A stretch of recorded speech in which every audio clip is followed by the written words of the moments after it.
I'm an illustrator in 12-step recovery. I go by the name 12 Drawings. Um, in the 1930s, a book called Alcoholics Anonymous was written by a man named Bill Wilson. And in it, he describes how people can recover from a hopeless dependency on alcohol, and later it's used on people who were dependent on drugs or behaviors, compulsions. In the ninth step of his famous 12 steps, he offers 12 promises. The sixth amongst those promises is this: that feeling of uselessness and self-pity will disappear. That feeling of uselessness and self-pity will disappear. I always wondered how he knew about my feeling of uselessness and self-pity, because you notice that it's not phrased, oh, by the way, if you, just in case you feel it. No, he didn't say that. He said, I know you're feeling it, or you wouldn't be reading this book. And I laugh, but just out of really compassion for how hopeless I was when I read these promises. I just said, none of these are going to come true. But boy, wouldn't it be nice if they did? Because he wrote in the 1930s, I went out of my way to find a Webster's dictionary from that period. 1934 was the year that was published, and I wanted to see what some of the key words were that were used in that literature. In this case, the word disappear seemed very key to this promise, and the definition surprised me a little bit, because I would have said disappear means something that goes out of sight, right? You know, I can't find my car keys. They've disappeared. That means I can't find them. That's not what it said. The definition at that time was a verb to cease to come in. I'm sorry, to cease to come or be in sight. Excuse me. To cease to come or be in sight.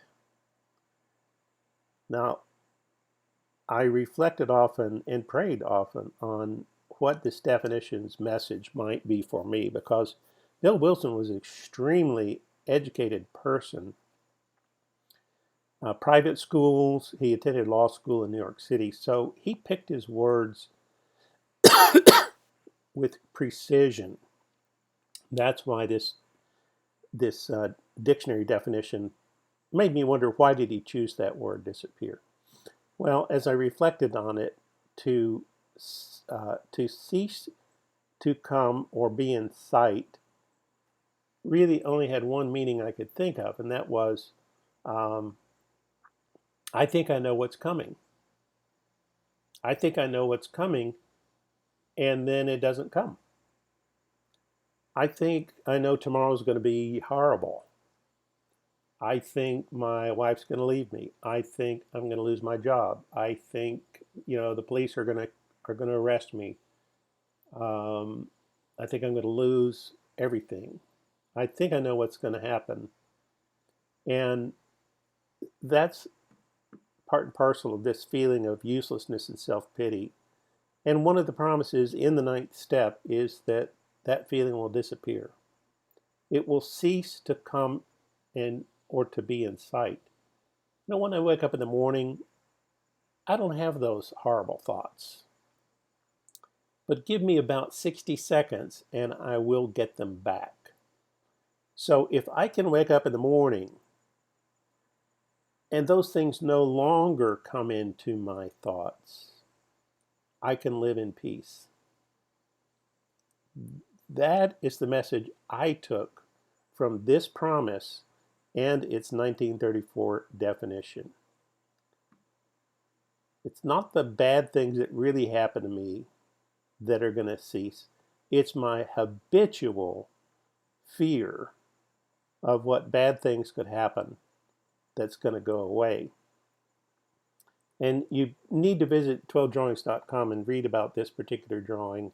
There's a little bit more to it, but one thing I noticed after I had made the drawing of what appears to be someone walking along and falling into the manhole is that there's an opposite interpretation, isn't there?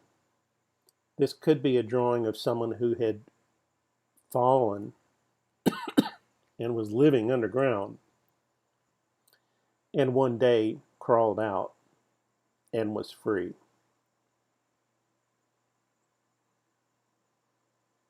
Please go to 12drawings.com, read more. Thank you so much for listening.